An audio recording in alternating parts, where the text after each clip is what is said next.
Bismillahirrahmanirrahim. Assalamualaikum warahmatullahi wabarakatuh. Perkenalkan, nama saya Siti Alfiah dari kelas 10 Agama. Saya di sini akan membahas mengenai materi teks debat. Langsung saja ke pembahasan pertama, yaitu pengertian teks debat. Debat adalah proses saling bertukar pendapat untuk membahas suatu isu dengan masing-masing pihak yang berdebat memberi alasan. Bila perlu, ditambah dengan informasi, bukti, dan data untuk mempertahankan pendapat masing-masing. Hasil debat biasanya menghasilkan sudut pandang baru yang bisa diterima kedua belah pihak. Sedangkan menurut KBBI, debat dapat diartikan sebagai pembahasan dan pertukaran pendapat tentang suatu hal dengan saling memberi alasan untuk mempertahankan pendapat masing-masing. Untuk itu, teks debat bisa juga diartikan sebagai teks yang berisi pernyataan dan argumentasi dari pihak-pihak yang berdebat tentang permasalahan tertentu dengan tujuan mendiskusikan, memutuskan, dan mengkaji perbedaan. Yang selanjutnya, unsur-unsur debat. Yang pertama ada mosi. Mosi adalah permasalahan yang diperdebatkan, dapat diketahui melalui judul dan pendapat yang disampaikan pihak-pihak yang berdebat. Yang kedua ada tim afirmasi. Tim afirmasi adalah sebuah tim yang dimana setuju dengan masalah yang dilakukan sebagai bahan debat. Yang ketiga ada tim oposisi. Tim oposisi adalah tim yang berperan untuk menolak mosi. Yang keempat ada tim netral.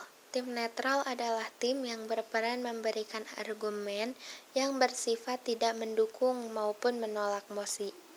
Yang kelima ada penonton atau juri yang dipanggil. Adalah orang yang berperan sebagai penggembira debat dan memberikan penilaian atas peserta debat. Yang keenam ada moderator.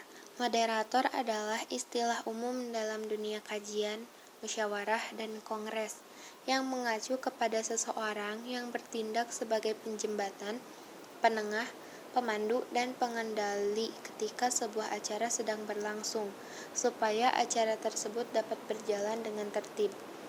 Yang terakhir ada penulis. Penulis adalah seseorang bertugas untuk mencatat segala sesuatu yang dinyatakan dalam debat. Berikutnya ada struktur teks debat. Struktur pertama yaitu pengenalan. Pada pengenalan, moderator menyampaikan salam pembuka dan memperkenalkan tim. Struktur kedua yaitu penyampaian argumentasi. Penyampaian argumentasi disampaikan oleh tim afirmasi, tim oposisi, dan tim netral. Struktur ketiga yaitu debat. Pada struktur ini, tim afirmasi dan tim oposisi saling memberikan sanggahan, lalu ditengahi dengan tim netral. Struktur keempat yaitu simpulan. Pada struktur ini, tim afirmasi, tim oposisi, dan tim netral menyampaikan simpulan terkait mosi, pendapat, dan sanggahan dari tim lain. Struktur terakhir yaitu struktur kelima, penutup. Pada struktur ini, moderator memberikan simpulan secara keseluruhan tanpa berpihak, kemudian menutup kegiatan debat dengan salam. Selanjutnya ada ciri-ciri teks debat. Yang pertama, terdapat dua sudut pandang, yakni pihak pro dan kontra. Kedua, terdapat dua tim yang berdebat, yaitu tim afirmasi dan tim oposisi. Yang ketiga, adanya pihak penengah. Keempat, adanya saling adu argumentasi untuk memperoleh kemenangan. Dan yang terakhir, adanya proses saling mempertahankan pendapat. Selanjutnya ada kaidah kebahasaan teks debat. Yang pertama, menggunakan kata-kata denotatif. Kedua, menggunakan bahasa baku. 3. Faktual. 4.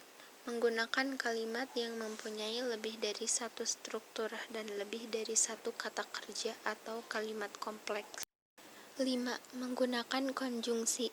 Pada teks debat sering memanfaatkan konjungsi untuk menghubungkan kata-kata atau kalimat.